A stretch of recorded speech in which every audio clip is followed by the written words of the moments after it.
Olá pessoal, eu sou o professor Augusto Mota, sejam bem-vindos ao nosso canal. A nossa videoaula de hoje será sobre o sistema urinário, ok? Com material novo, agora pelo Prezi. Então vamos lá!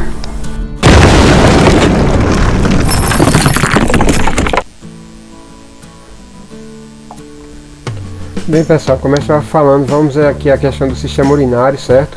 Abordando tópicos como funções, fisiologia, néfrons, morfologia e doenças, ok?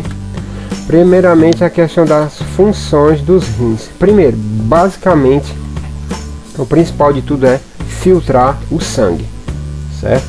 Basicamente os rins eles existem para filtrar o sangue, porque as excretas elas têm que ser eliminadas, ok?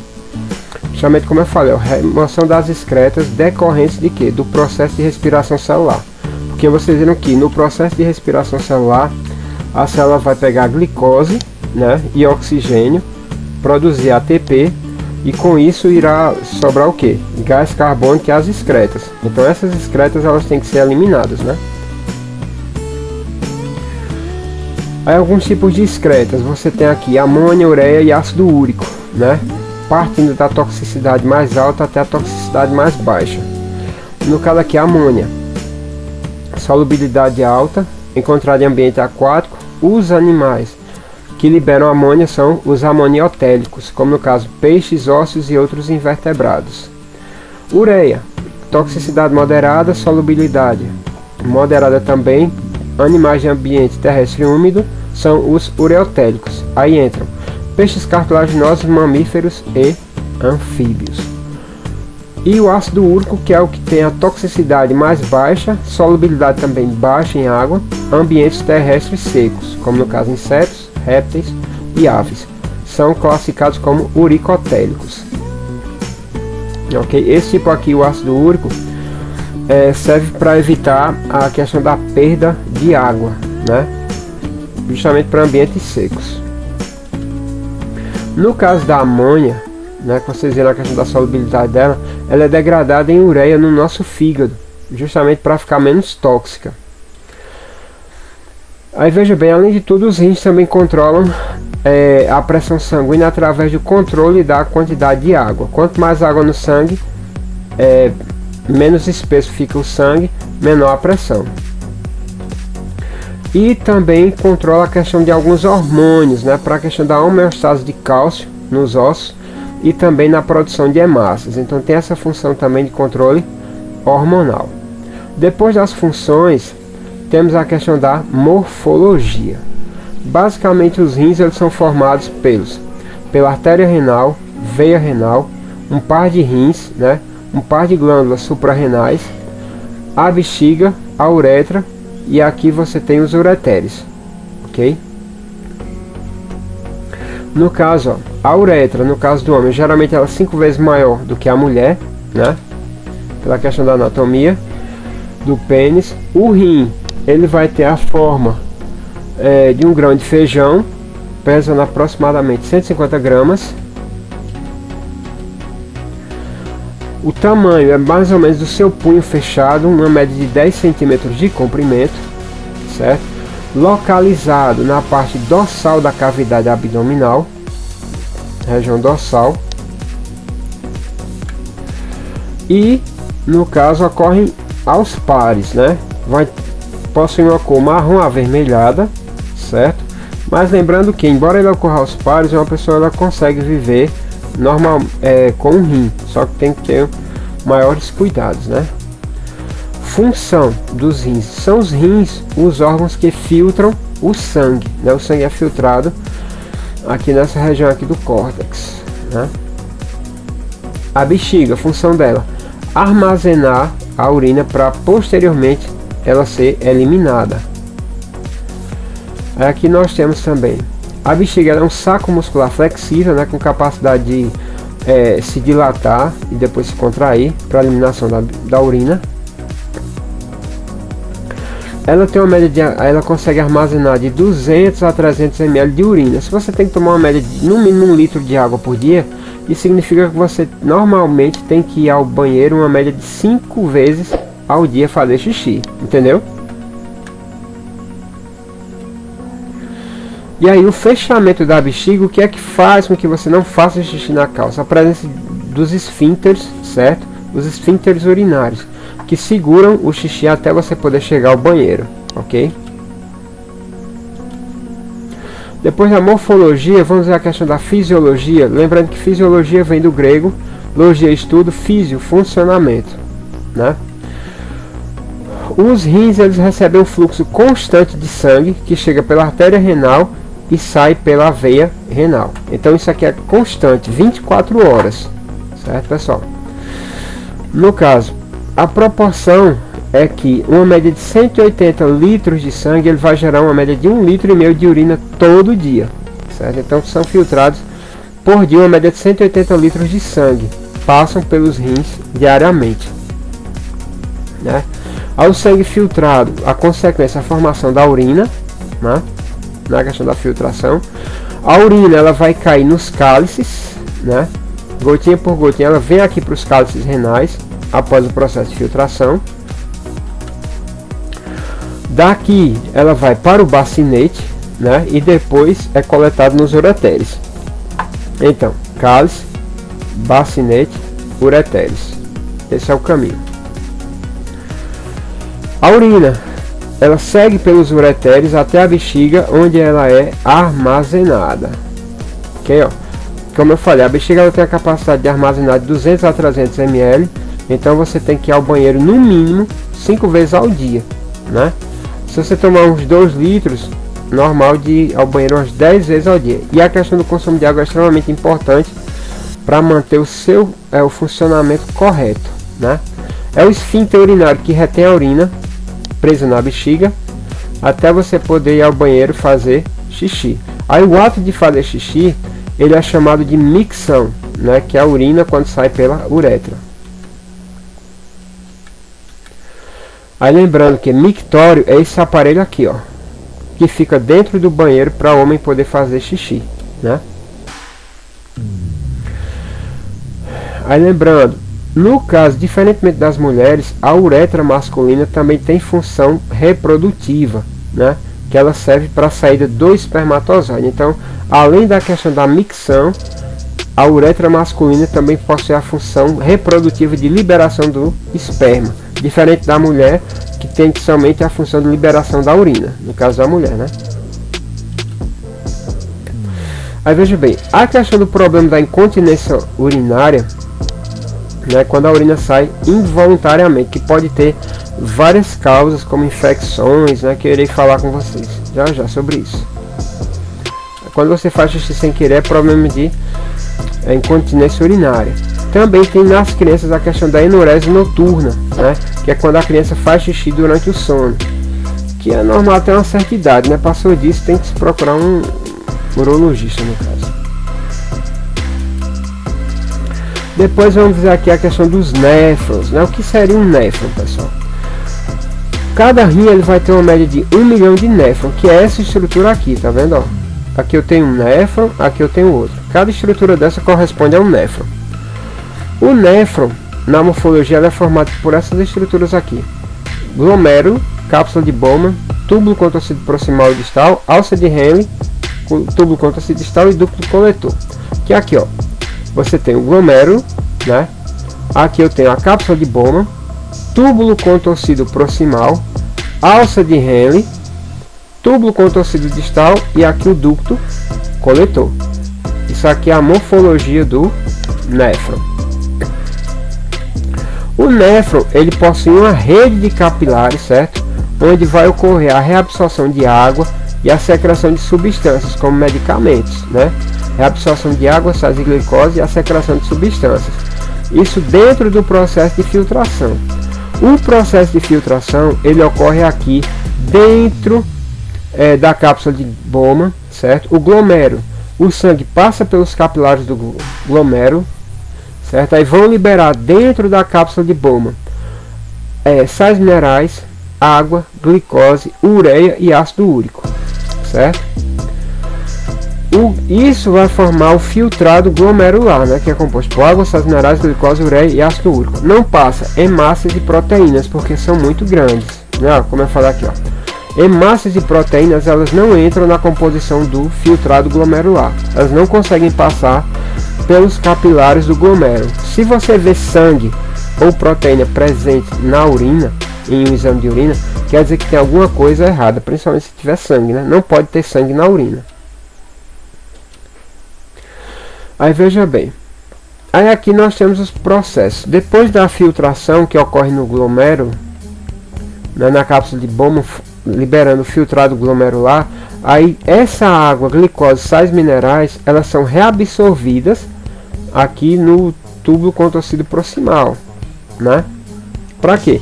Para manter a homeostase do corpo, manter a homeostase, que é o equilíbrio das substâncias como sais minerais no nosso corpo. O que é reabsorvido, como eu falei, glicose, vitaminas e sais minerais, né? Já a ureia e o ácido úrico, elas não são reabsorvidas porque são tóxicos, porque justamente essas substâncias aqui que tem que ser liberadas, né? Justamente por causa da sua toxicidade. A hemoglobina, né, que é degradada em bilirrubina no fígado quando a hemácia já perdeu sua utilidade, ela oxida na urobilina e é isso que vai deixar a nossa urina amarelada. Então a urina é amarelada justamente pela questão da urobilina, decorrente da oxidação da bilirrubina, certo? Agora lembrando, né, que quanto mais a urina é amarelada, mais água você tem que tomar, que a urina normal tem que estar clarinha, que é sinal que você está bem hidratado. Problemas no fígado, você vai ter sintomas como a questão de icterícia, que é justamente o acúmulo da bilirrubina na pele, né, também na esclera dos olhos. Aí problemas no fígado causam a questão da icterícia, ou no fígado ou nas vias biliares, né? E aí também outro sintoma é o acúmulo de bilirrubina na esclera do olho, né, que caracteriza também a questão da icterícia, né? Aí temos aqui a outra etapa, que é a secreção no processo de filtração, né? Substâncias indesejáveis, elas são diretamente secretadas aqui no túbulo contorcido proximal, né? Justamente, exemplo, medicamentos, né? Medicamentos, qualquer vitamina que você toma, então todo o excesso de medicamentos, eles são secretados também, indo fazer parte da urina. É assim que o atleta ele é pego no processo de antidoping, tá vendo, ó? Justamente por isso, por causa do processo de secreção, que também faz parte do processo de filtração que ocorre nos néfrons. Então, por isso que se um atleta ele tomar qualquer medicamento proibido, esse medicamento é detectado no exame de urina, ok? Também no processo nós temos a hipófise, né, que é essa glândula aqui que fica no centro da cabeça, e ela é responsável pelo controle do hormônio, né, antidiurético. Ela basicamente controla a quantidade de água no nosso corpo, através da presença de uma maior ou uma menor quantidade de água na urina, né, ó. Esse hormônio diurético controla a quantidade de água liberada pelos rins no processo de filtração, né, na formação da urina. Então, ele vai controlar a reabsorção de água, né, fazendo com que os rins produzam uma maior ou menor quantidade de xixi. Aí, algumas substâncias são antidiuréticas, né? Umas substâncias, quer dizer, elas são diuréticas, elas inibem, né, o hormônio antidiurético. Então elas são diuréticas. Exemplo, alguns tipos de chás, chocolate, refrigerante, café. O pessoal fala também que cerveja, né, são diuréticos.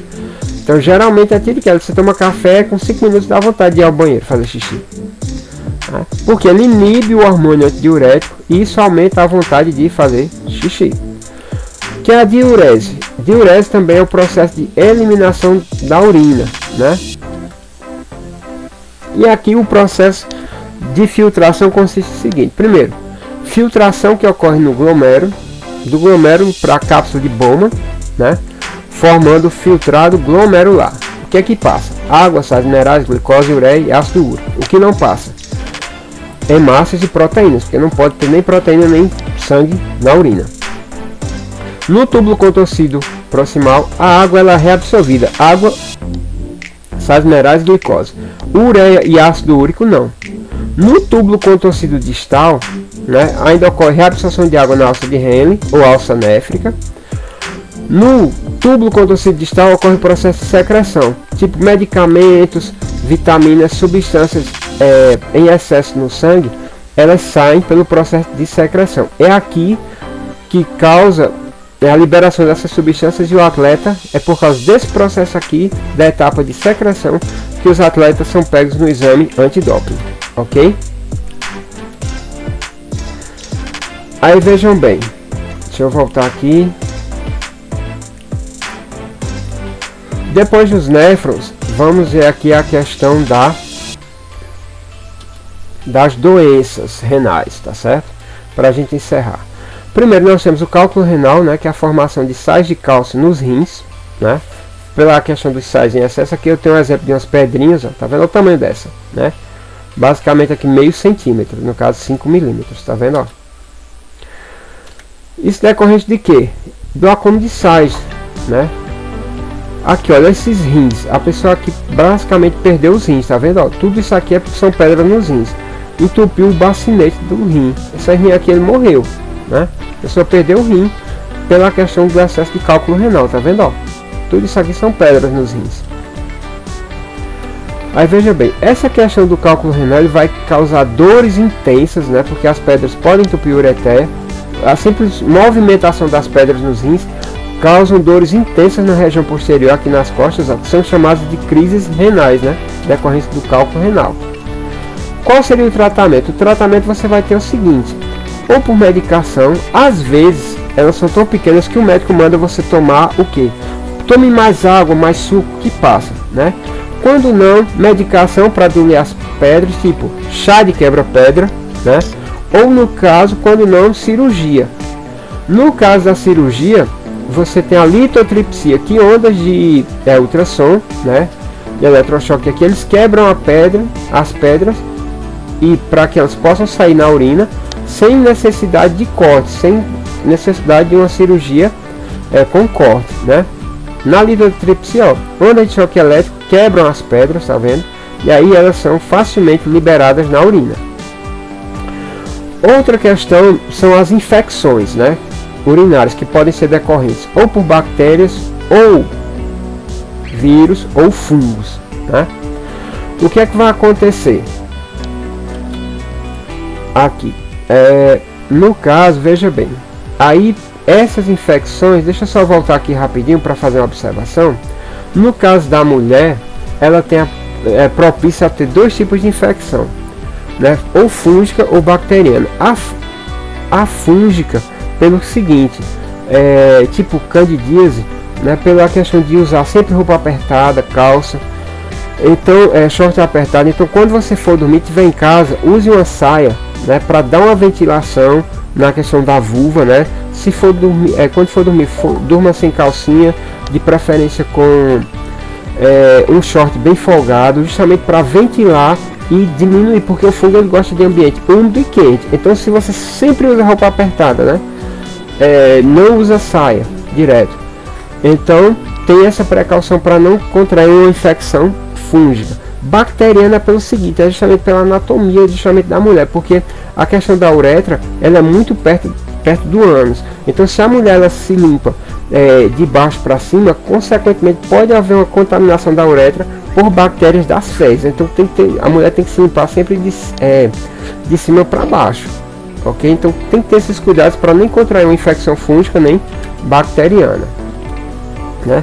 Então as infecções nós podemos ter aqui a questão da nefrite, que é a infecção dos rins, né?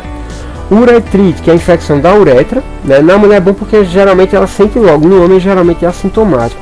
O homem deve ter muito cuidado, exemplo, tipo sexo anal sem preservativo, porque pode gerar infecção na urina, né? Uma uretrite, e se não for tratado, pode passar para os rins, para uma nefrite, e até o homem vir a perder os rins, ok? Tem a questão da cistite, que é a infecção na bexiga. Então, dependendo do local onde ocorre a infecção no sistema urinário, ela vai ter um determinado nome, né?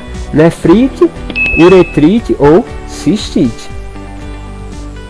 No caso, se ocorrer uma questão de insuficiência renal, você vai ter a questão necessidade de hemodiálise, né? Para tratar essa questão da insuficiência renal. A hemodiálise é feita por essa máquina aqui, né? A função dela basicamente só única e exclusivamente filtrar o sangue, né? Você vai ter 3 sessões de 4 horas por semana, né? Isso, 4 horas numa manhã, 3 vezes por semana. Então basicamente o pessoal que fica dependente da máquina de hemodiálise é horrível, porque geralmente a pessoa tem que deixar de trabalhar. Se for criança, deixa de estudar, principalmente se morar em cidadezinha pequena, né? Então façam de tudo, minha gente. Tomem bastante água para não contraírem uma insuficiência renal, tá certo? As sessões de hemodiálise deixam os vasos sanguíneos calibrosos, tá vendo? Os vasos sanguíneos eles ficam calibrosos, né? Em casos mais graves, a pessoa tem que fazer cirurgia, né? Pessoal, foi somente isso. Espero que vocês tenham gostado. Também, se não gostaram, já sabem, né? Peço por favor, deixar seu like, se inscreva no nosso canal, que isso ajuda o nosso trabalho pra caramba, ok? Nos veremos na nossa próxima videoaula. Forte abraço, fiquem com Deus e fui!